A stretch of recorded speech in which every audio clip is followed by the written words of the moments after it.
Hey folks, welcome back to End of the World Gaming. I'm Jeremy.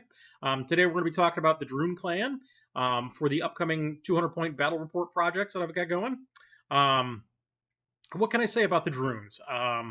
They're the second entry into this list that's a force of darkness, and they're bad dudes. They are not good guys. And it's not one of those things where it's like, oh well, you can make the case that they're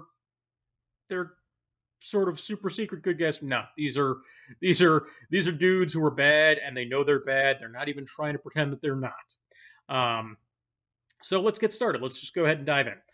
First model that I'm going to show on screen. This is the guy that I painted. This is Gwahir the Merciless. Let's get him. All right. Now, those of you who are familiar with the line may notice that he's got an axe instead of a gladius. Um, well, he does. Um, when you have models that have been sitting around, kind of not having anything done with them for 15 years at this point, well, I mean, it's 2021, so it's only been 14 years since Rackham closed. Sometimes you lose bits. So I found that axe actually came off of a Kingdom Death model because they have plenty of leftover bits. So I was like, oh, I'll go ahead and use that, and the hand fits. So hooray. Back to Gwahir. So he's a veteran champion. He's got three key abilities. He's got Warcry 6, which means when he charges, he treats his courage value he treats his Warcry value, which is 6, which is equal to his courage value, as causing a fear check of 6. He's got Implacable 1. We talked about that on Onyx in the Wolfen video. Basically, after he makes an attack, if he kills his opponent, if he's not engaged, he can make a follow up move, and then he gets to fight again. So he's got he's got a better discipline than Onyx, so it's probably going to come up more frequently for him. But the difference is Onyx is a little bit killier than he is. But and then he's got leadership 10. So his leadership 10 is good, but it's not great because unfortunately most of the other models in this list either have a higher leadership than he does, or they're going to cause fear, and so it's not going to make a big difference. But I still love the model. I think he's really dynamically posed. He looks like he's cleaving somebody a twain, and who doesn't like that? So that is Gwahir. Next up, I've got a Fomor Fiend, and this is going to be the first guy that we're talking about who's actually got an upgrade. So he's got an option available called Aura of Blood. So I gave him that because that's going to help him stick around because it's going to give him hard boiled. So let's just go ahead and talk about some of the stats a little bit. So the Fomor Fiends, they are 12.5 speed, which puts them a little bit faster than your basic humans. They're initiative 4. They're 5'10 for their attack and strength, so they hit like a truck.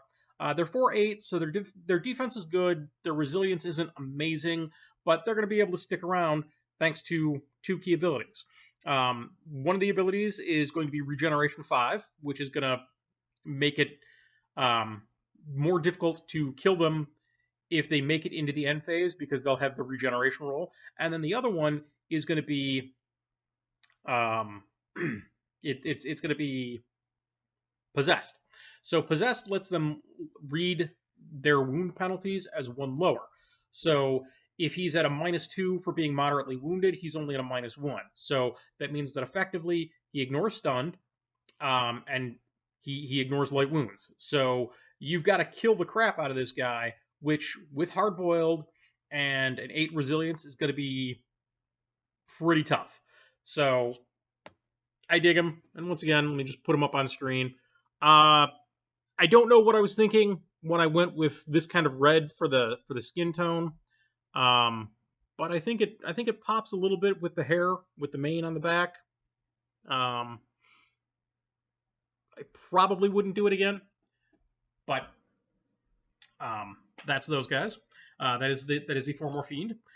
So we've got a red Karna, or this model is actually just a Karna. He's being run as a red Karna because I've got the card for him and it fits the points. Again, he's bringing brutal, possessed, and brutish charge, which is really good. Brutal, he gets to reroll fives and sixes explode when he attacks, and ones aren't an automatic failure. So that's super useful. That means that because he's possessed and because he's got brutal, he is going to be able to stick around that much longer in a fight and still be that much more dangerous. Possessed, again, like the Formor Fiend, it's just he reads his wound level as one lower. He's also got brutish charge, which means that when he makes an attack with brutish charge, when he engages an enemy, he gets a third die. So that's super solid. So that means that he's going to go in when he charges. He will have an additional die that has to be put into attack. So that's really good. And then last, but certainly not least, the most expensive of the lot. Sorry. 1 point shy of being the most expensive character, because here is 63 points. We have the Drune Minotaur. And again, I love this model. I think he's really characterful. He's big and he's chunky. He's got the nose ring. He's got the nipple rings. Maybe he's got the Prince Albert. I don't know what's going on under that. I'll be honest. I'm not looking that close. I love this model in terms of just how detailed it is, how much his musculature pops. I enjoy painting it a lot.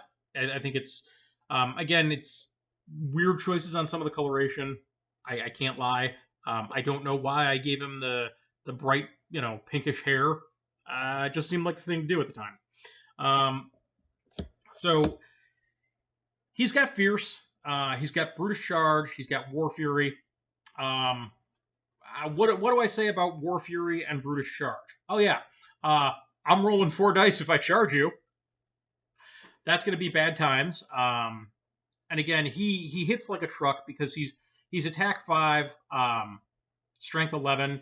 So there's not a whole lot that's going to be looking at negative numbers or even straight up numbers when he's rolling on the wound chart. His defensive 3 isn't great, but he does have 10 resilience, which again is going to make him super tough to kill. Just because there's not going to be a whole lot of stuff that can just be like, let me stab him twice, he's dead. He's also fairly fast. He's 12.5. So that's not Wolfen speed, but you're going to have to pick your shots coming in against him to try and keep him from just running up on your line. And if he charges, he's potentially got 4 dice on the attack, which means that's going to be super hard for you to actually defend against that. And if he's sinking in a hit that you can't defend against at strength 11, it's going to hurt a lot. So that's it. That is the Celts of the Drune for what we've got today. They are the second Darkness army. So far we've done the Wolfen, we've done the Durs, and we've done the Drune. So those who were counting at home, that's 1 Destiny army, 2 Darkness armies. When will good show up? We'll see. All right, thanks for watching.